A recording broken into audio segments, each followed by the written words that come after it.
Like, what way to start? Choking on my own breath. What's up, everybody? Nick the Comic Nerd here, doing Nick's Nerd Word, episode 18. Very excited to be here. I hope you guys come hang out. If you're live, thank you so much for chilling. If you're watching the rewind, thank you so much. I'm going to try and do this in under 15 minutes. I know Tuesday I did the preview video for what's to come. I didn't get to a lot of those books. I did, however, get to everything recent, which is great. It's a lot of cool books to review with you guys. We'll go over it. Obviously, I'll do a little breakdown of every book. This is the spoiler review. Spoiler warnings ahead for any of the books you see. If you want to mute me for then, go for it. If not, chill and listen out. Appreciate it. What's up, Mark? What's going on, dude? A lot of DC stuff, I have to say. I've got to put this in order, actually, because I'm going to do my Night Terrors review, which I love so far, I have to say. I think it's been fantastic. I know we reviewed 2 of the books already, so we'll knock these 2 out also. All right, these 4. What's up, Kat? Thanks for stopping by. I hope you guys hear me clearly. I got the headphones on, so I buzz out the fan. But, all right, let's do this. First up, we're going to do Night Terrors first. Ravager issue 1. This was so good. Another great book for Night Terrors. This was about a nightmare that she has, and in it actually didn't click until halfway for me. You find out she's seeing another version of herself. So she's in her nightmare as her older self. And then she sees a younger version of herself, and it's like a different storyline, kind of like her parents are there, and it was really good. It's like really heartbreaking. So basically she's trying to rescue herself from her nightmare. So really cool that there's almost like 2 of them in a way. And in it, Insomnia basically tells her like there's a gateway between the dream verse and the real universe, and you have to be a part of both. So immediately I'm thinking, well, there's 2 of her. Maybe she's the gateway or the bridge, they call it. And sure as hell, at the end of it, the nightmare version of Ravager ends up stabbing her. So really cool. And she explains like, you're the bridge. So we'll see if it sticks with that. I'm not 100% sure if it's going to keep following, but I thought that was fantastic. I'm going to keep it to the side as a possible read of the week. Then we had the Joker issue number 1. This was cool. I actually figured this out pretty early, where I kind of gave myself a pat on the back. Night Terrors has absolutely shocked me. Nice, dude. I haven't read everything, but I read everything to this point that I've bought. So like I didn't get Green Lantern or Flash, but still. But I'm glad you're enjoying it. I'm truly enjoying it. I think this is one of the better runs for a summer run in a while. I'm not reading the Absolute Carnage thing, so I just like what this is doing. I like what DC is doing. It's hard to pick up Marvel books now for me. Like I usually don't fight that urge, and lately I've been like, I'm going to skip this one just to get a DC book instead. So it's worth the money.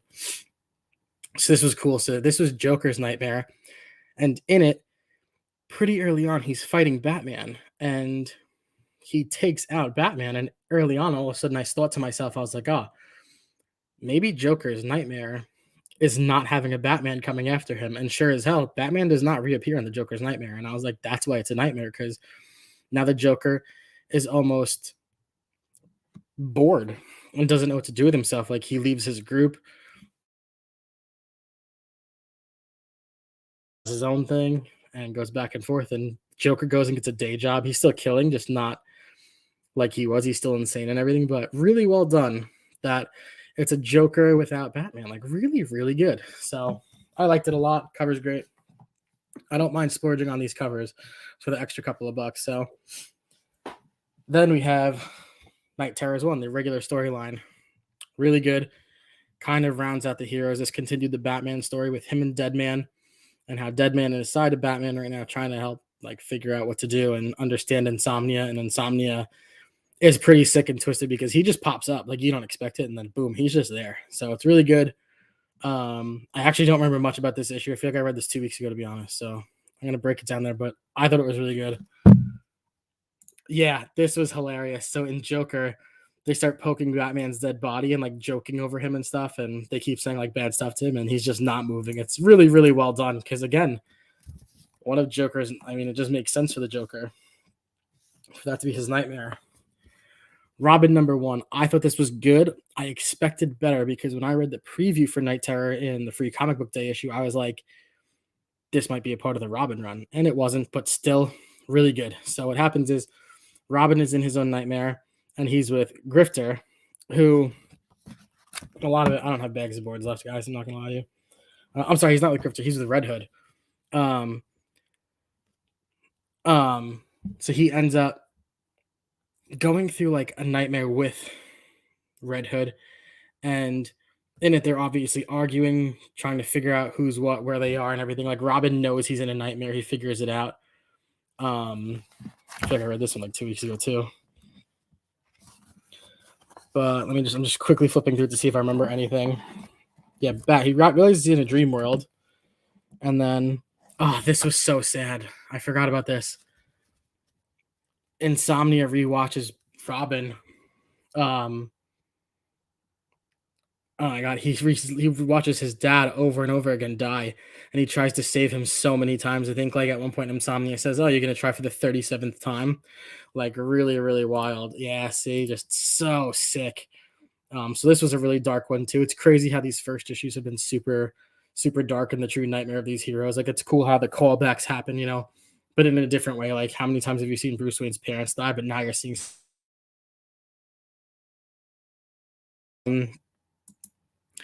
And then Red Hood just keeps fighting everybody. And as he's doing it, more and more of the nightmares keep popping up, like more memories and stuff. So pretty crazy. Literally, Mark just said this. But he just doesn't care. He's kind of like enjoying it in a way, but at the same time, obviously, he's breaking things up from his past.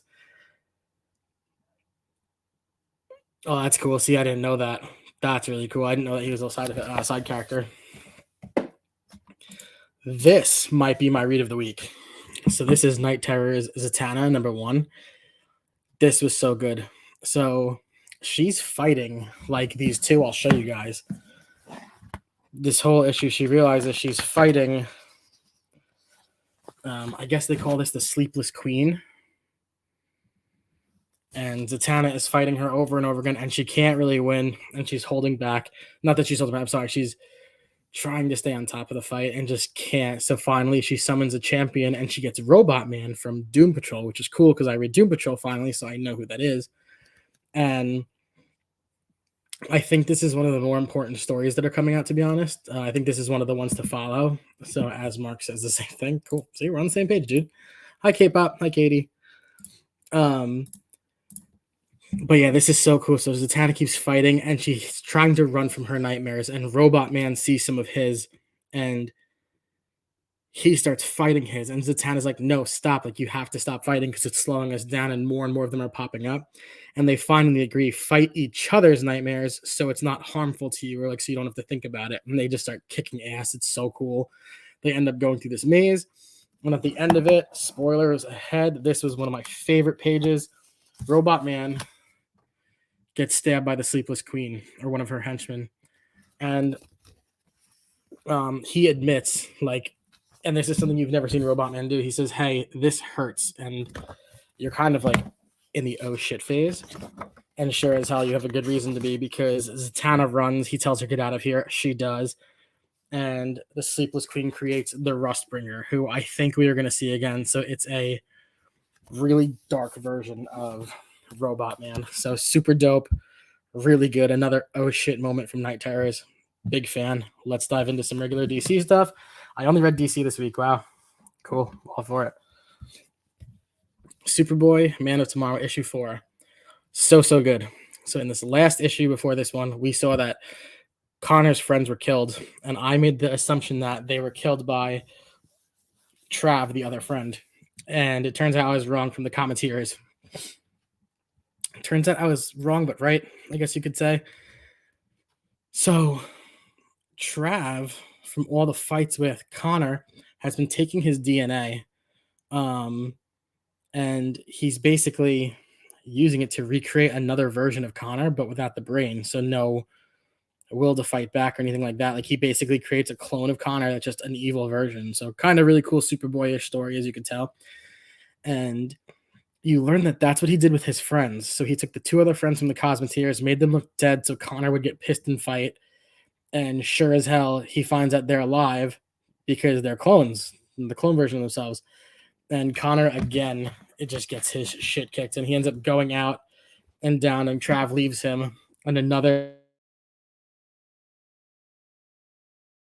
Yeah, Connor's kind of an idiot. Mark is right. What's up, Larry? Connor really is an idiot. The really cool thing about this story, though, is Connor's been trying to find his own path. And who finally figures that out? Superman. Yes, Superman has arrived. He goes and he talks to Kelix, and Kelix is like, Connor was just trying to be another version of you or do his own thing. And Superman was like, I have not been paying enough attention to him. So Connor is finally getting his recognition from Superman. However, he's in deep shit, and who knows if he'll get saved. Really great run. Kenny Porter is killing this. Again, this was a pick I made randomly. Fantastic. Really, really great, heartwarming issue of Adventures of Superman, John Kent, number 5. Another run that I'm super loving. So again, we have the like dictatorship Superman, as he will, or another universe of Superman. And the last thing that happened was John Kent's boyfriend was questioned about him being there. So they figure out he's there and kind of what he's going to do. So what does Superman do? He takes his version of the Justice League. So he's got, I think, Hawkgirl, Batman, a Harley Quinn. Harley Quinn is in this one. Sorry, Superman, I think it was Wonder Woman and Cyborg. Oh, and there's a Robin. And that's who John is going to have to go up and fight against, which is really crazy to think about, because in another universe, just obviously he doesn't have anyone on his side. He's fighting blind. What's really cool is John finds his grandparents, Superman's parents in another universe, and he keeps them locked in the Fortress of Solitude. And they kind of know like their son is not a good person, but they have faith in John. And John comes up with an idea, and he needs to get Superman by himself. And he's got like another version of Batman helping him. It's really, really good, I have to say. I don't know what I like better this year, the Connor story, but it's a really close run. So definitely take the chance to check out these DC runs. A book I obviously never shut up about, Peacekeeper Tries Hard, issue number 3. This is a cool issue. It starts out with Peacekeeper in a bar after fighting and losing and having no friends again, still trying to throw his party, talking to a bartender, goes into the girl's bathroom, has to use like a tampon to cover up one of his bruises. It was hilarious. And he broke his, I don't know, I can't remember what you call it, where like you have to stay within a certain area, kind of as if you had like an ankle bracelet on. And he like crosses state lines that he's not supposed to. So the agent shows up who's like in charge of Peacemaker and his like whereabouts. And he's like, hey, you crossed state lines again, man. Like I gotta arrest you. And Peacemaker's like, no, I gotta save Bruce Wayne, my dog, and because he's still out there. And a lot of funny ones in this. He gets into a bar fight. He ends up talking to the bartender and basically falling in love and being like, hey, I'm having this party. And she's like, I have enough crazy stuff in my life with all the drunks that come in here. But what's really funny is you learn that the agent looking after Clark is in fact, after Clark, after Peacemaker, actually is the Red Bee. And there was something really funny on this page. Peacemaker calls him, the Red Bee is here to kick your cocks off. Looks like he's going to cock slam. And Peacemaker says to him, you're wearing a super blouse, my guy. And it's really funny. And he agrees, all right, you know what, we're going to go save Bruce Wayne. So another great issue of Peacemaker. I can't say enough how much I love that one, but super cool. An issue I didn't love, Unstoppable Doom Patrol number 4. So it took me until the very end, until the last page to figure this out pretty much. But a lot of this issue is all just connective pages, right? So as you go through it, you're kind of reading both pages together. And then after all, to make sense, it's kind of how like all the Doom Patrol came to be who they are, which is really cool. It's really sad for Beast Girl. I liked, oh my God, what's his name? The Negative Man. I like the Negative Man. I think that's his name. Oh my God, I can't remember now. I liked his story. And then it's really cool because the last one is a girl who, like I said, if I had realized that it was all like their kind of origins, it would have made a little bit more sense to me. But the last person was a really cool one. And you find out that, I'm sorry, this is the whole thing. So like I said, so this is Beast Girls. And it goes kind of all the way through. and you find out that the last person who is on the page, when you see the young girl, you realize because it shows it's the chief. So I thought that was really cool. How it kind of stunk that it was like a story that didn't matter to the main story, but it kind of like explained how they got where they were. So it was still good. Don't get me wrong. I just felt I was excited for another issue of Doom Patrol, and I still liked it. I'm gonna get issue number 5. Don't get me wrong.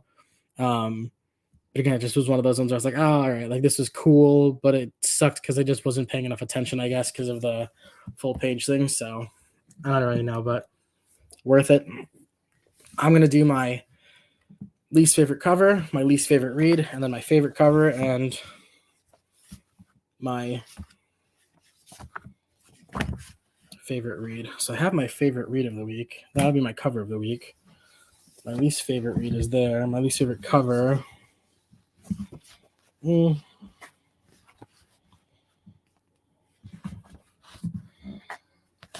use that. Not a big deal. All right, you guys. Least favorite cover of the week. Adventures of Superman, John Kent.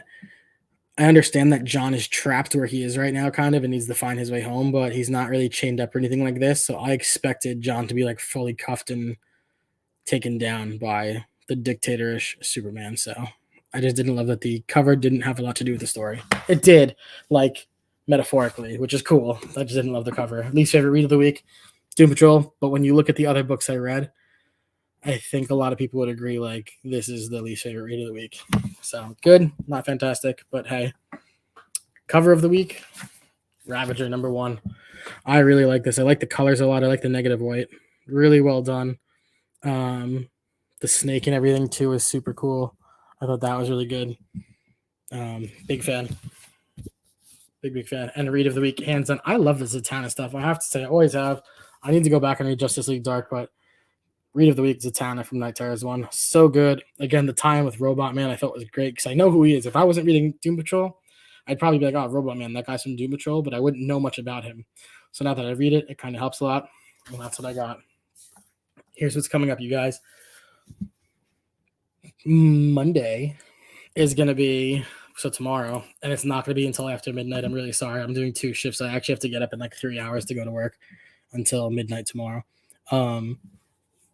But at midnight, I will do the Grand Slam giveaway. The winner of that will be done. I'll let you guys know how many participants are involved. Tuesday, I'll do a short of some kind. I don't exactly know what yet, but I'll do one. And then Thursday will be New Comic Book Day. I'm going away for the weekend, so Saturday, probably not going to get a nerd word. I would love to do it. We'll see what happens. If I could pull it off, we'll see. I'm going to try and read a lot this week. I do have some time off this week, so that would be fantastic, obviously, but we shall see. Grand Slam giveaway. It's weird listening to yourself. 13 comments. 1, 2, 3, 4, 5, 6, 7, 8, 9, 10. 11. 11 entries. So I appreciate you guys entering. Larry, I know you entered. Larry, thanks so much for always commenting. And I love that you put that you're the first person to comment and view. I really love it, dude. I appreciate your support always. So I'm going to do another version of the CBC Awards live. I'm going to put you as number 1 supporter. All right. That's what I got for you guys. I hope you all stay safe. Enjoy your comics.